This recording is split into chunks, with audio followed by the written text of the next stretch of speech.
Hi everyone, welcome to our webinar tonight on the Steeplechase Programme. My name's Helen Clitheroe. I'm a coach at the Leeds Hub and I sort out all the steeplechase workshops when we can do them for England Athletics, and during lockdown we've been doing a series of webinars. So if this is the first one you've joined us, if you look back on the Athletics Hub on England Athletics, there are quite a lot of webinars on the steeplechase that you can look back and watch again. This webinar will also be recorded and be put on the Athletics Hub as well, probably in a week or so. So if you have anyone you want to share it with, you can do. This is the first of our, we've had a bit of a break from the Steeplechase webinars. So this is the first of a series of webinars we're going to be doing. Tonight, Dane Mitchell from Leeds Beckett University, strength and conditioning coach, is going to be talking to us about strength and conditioning specifically for lower limb strength, which will be really good. And then our next one, we're going to be having an interview with Hattie Dean, former British record holder for steeplechase. So that'll be really interesting. I'll tell you the dates at the end of the session. And then we've got another webinar with Chris Brammer, who's joined us previously. He's a physio and he's going to be looking at creating the hips for clearing barriers. So it'll be an interactive session. So I think we'll be sort of wanting people to, it's the first time we'll have done this. So we want you to sort of join in while we're doing it. So that should be pretty interesting. So without further ado, welcome, Dane. I'll let you share your screen and crack on with your with your presentation. I might chip in at times as we're going through. There's a few things that we've shared. We've worked together on this, but it's mainly Dane's presentation. And then at the end, if you've got any questions, anything that we'll try our best to answer if we can. So welcome, Dane. You can introduce yourself a bit better than I've done. Thank you very much. No, that's absolutely fine. Yeah, Dane Mitchell, Head of Strength and Conditioning at Leeds Beckett, as Helen said. We've got a really good athletics program, obviously, at Leeds Beckett, now being one of the two talent hubs. So I've been fortunate enough to work over the last few years where we've been developing the talent hub and things like that with plenty of athletes. Hopefully I can draw on a little bit of this experience and just share with you some of my thoughts, recommendations around this topic. So let's begin. You can see that, Helen, just check. Yeah, we're all good. Right, good. Let's go. So just a little bit of brief what we're going to talk about. I'm going to briefly go through like physical demands of the steeplechase and determinants of performance. I'm not going to, go crazy on the physiology and things like that. We're going to talk a little bit about economy in particular and how that relates to, strength and conditioning practices as well, how we can target that. A little bit, some principles around kind of managing injury risk. I'm just going to share with you some considerations, and then some of the videos that I'm going to show you will hopefully show you some real life examples of things that we do. Then I'm going to go from kind of three angles of how to prepare for the steeplechase. So from the plyometric standpoint, from strength training, and then from a mobility standpoint as well. So we're going to touch on a little bit of periodization planning and how it fits into, the program as a whole, all this S&C stuff. And Helen's going to hopefully jump in and talk a bit about kind of some of the technical considerations. We've got some practical examples and things as well. So we'll hopefully have a bit of a discussion between Helen and I at the end and answer any of your questions if we can. Cool. So let's crack on. Demands and determinants of performance. So I'm sure we all know what steeplechase is. 3K race distance, usually 35 barriers. So that's, hurdles and 7 water jumps. So barrier heights for men and women are obviously different. 76 centimeters for the women and 91 for men. And then the water pit, obviously that's a big consideration. Pretty crazy event, if you ask me. We've obviously got the barrier heights, but there's another 70 centimeter drop at the deepest point of the water. So if you get that wrong, you're going to experience some serious impact forces. So we're going to talk a bit about that as well. So essentially, successful steeplechase performance for me is the ability to maintain a high average pace for that elite level 8 to 10 minutes whilst minimizing the disruption in pace or in effort caused by the barriers. So we'll get into that. So from a physiological standpoint, steeplechase athletes obviously need a high VO2 max. It's run at very, very close to velocity at VO2 max with the duration of the event. We need an ability to work at a high portion of that before we accumulate lactate and all those kind of metabolic byproducts associated with fatigue. But more importantly than these physiological markers, there's no point having a high VO2 max if we can, utilize loads of oxygen, but we don't go anywhere with it. So, we require high velocity at VO2 max. And VO2 max is a real distinguisher between performance in events such as steeplechase. So we need to be efficient. We need to be economical I'm saying we, the royal we. I'm not a steeplechase athlete, I'm a coach, but steeplechase athletes need to be energy efficient. Okay, we need to, like we say, minimize the disruption that's caused by those barriers, and use that VO2 max and that lactate threshold to the best of our abilities. So, bit on economy, because this links into some of the S&C stuff we're going to talk about. Economy is very linked to, obviously, tactical and race strategy. We want to avoid surges and changes in pace. That's not my job. That's kind of Helen's job as a coach to teach that and things like that. But from a physical perspective, we want to avoid excessive decelerations, excessive braking forces, because they have a metabolic cost. And we want to minimize the effort from the jumps and hurdling, things like that, and then optimize things like landing distance and things like that we may get into. But again, that's a little bit more of a technical side of things. So factors that affect economy, other factors are anthropometrics, height, limb length, things like that will be come into play. Biomechanical factors, technique obviously is a massive thing for running an economy and also hurdling economy, things like that. Muscle fiber phenotype and gender, again, in the research are suggested to affect economy. So how do we improve economy? Well, training itself, endurance training itself will improve economy. It's related to volume. The more volumes you do and you can adapt to, you probably become more economical as an athlete. But other things you might have heard of that improve economy are, altitude exposure, some of the adaptations associated with training in the heat. And then the things that we're going to talk about today, which is strength training, power and plyometric training. So these are some of the mechanical things that can hopefully improve economy in running and jumping activities.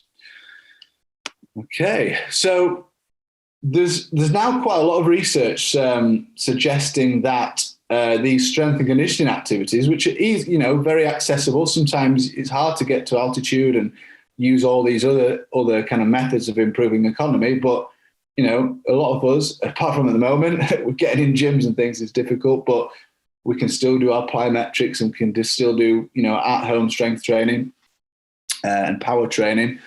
But there's plenty of research now suggesting that, strength, power and plyometric training benefits running economy in particular. There's lots of research, and I've put some references at the bottom of the presentation. But why does it? What are the mechanisms behind? Well, we think it's a combination of neural adaptations in the nervous system to strength training and power training, and structural adaptations, actual changes in the tissue, changes in architecture of the tissue and things like that. So from a neural perspective, we think that we basically, getting stronger and better plyometric ability just basically gives us more gears in terms of force production, so that when we do kind of more submaximal effort, force and contractions, we're a little bit more efficient at the types of muscle fibers we recruit. So we don't, use motor units in the muscle that we don't want. We get better at coordinating the timing of contractions and things like that. We get better at relaxing muscles that we don't need to use and things like that. So that's from a neural perspective. And then from a a structural adaptations perspective, really we can create adaptations like changes in the actual tissue itself to make things like tendons a bit stiffer and stronger, to give us more elastic energy, and things like that. So basically, by doing strength plyometrics and power training, it gives us a little bit more reserve in terms of speed and force, and we are better able to use our springs, our natural springs, our muscle tendon units, to bounce off the floor with less energy cost. So I hope that kind of makes sense without waffling on any further. Enough of the science lessons, eh? So common injuries in steeplechase. I've just put a few really simple ones that we see. You know, I work with a lot of runners. Ankle, knee, and hip. From that kind of perspective, we're going to see kind of Achilles issues from hard landing, impact forces, and just general big training volumes that endurance athletes do. Achilles takes a lot of brunt of the forces. Calf strains and tears, see that as well. Well, hopefully we can minimize them. In the knee, in terms of, everyone's heard of jumper's knee, patellar tendinopathy. So we've got to be careful with steeplechasers, and things like ITB syndrome and other generic anterior knee pain issues. We get, inflammation of fat pads and all sorts of things like that. And then from the hip, a key one is kind of hamstring tendinopathy in endurance athletes and hurdlers who are flinging that lead leg up all the time and stretching that proximal hamstring tendon in particular. So I'm going to discuss a little bit about how we can mitigate this, and particularly from a strength and conditioning perspective, making our athletes more robust. So when I talk about managing injury risk, I always say to athletes and coaches, say, look, there are only 3 ways to reduce injury risk. And physios might go, oh, hold on a minute, what are you going to say here? But they do agree with me eventually. It's not as simple as that, but we can categorize it into 3 ways. So the first one is careful load progression and monitoring. And for me, that is the number one thing in managing injury risk.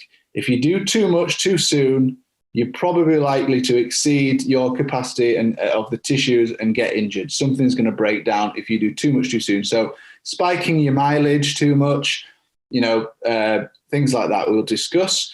The second way that you can mitigate injury risk is optimizing technique, because the technique that you employ will dictate the stress that you place on those tissues.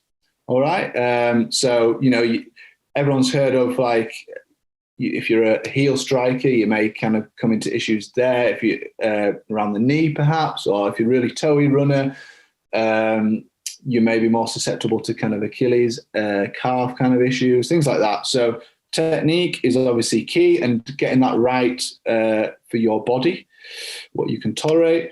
And then the third way, which is where we come in as strength and conditioning coaches a little bit more, we obviously will try and impact the other two, is just improving strength and tissue capacity. So I'm going to go into these a little bit, some of the principles behind these in the next slide. So mitigating injury risk, low progression. So my recommendations really is to be really meticulous in terms of tracking volume and intensity.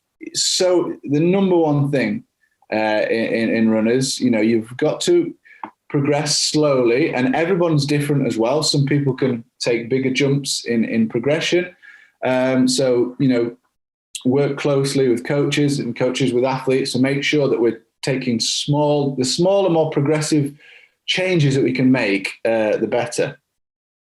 So we should be tracking overall load, not just running mileage, but, mileage at different paces as well, and intensity, lots of metrics, track as much as you can without making things too complex. Tracking plyometric load. So this is key for obviously steeplechase athletes.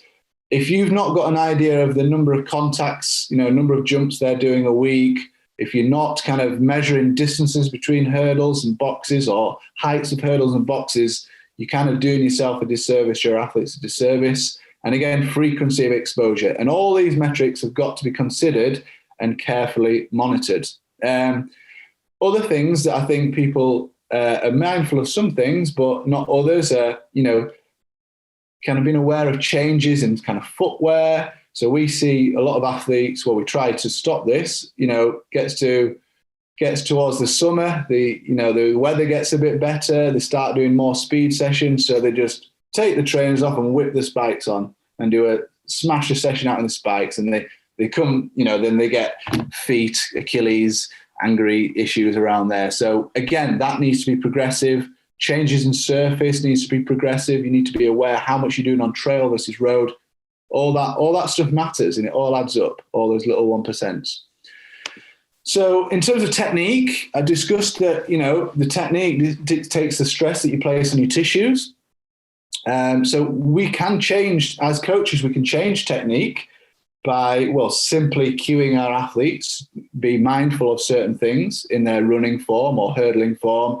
But we can also, from a strength and conditioning perspective, maybe improve someone's mobility and range of motion, which might then change their technique and alter the way that they hit the floor, and then the stress that's distributed between the tissues, things like that. We can strengthen muscle imbalances, so if someone's really overusing certain area, we can strengthen other tissues to support that.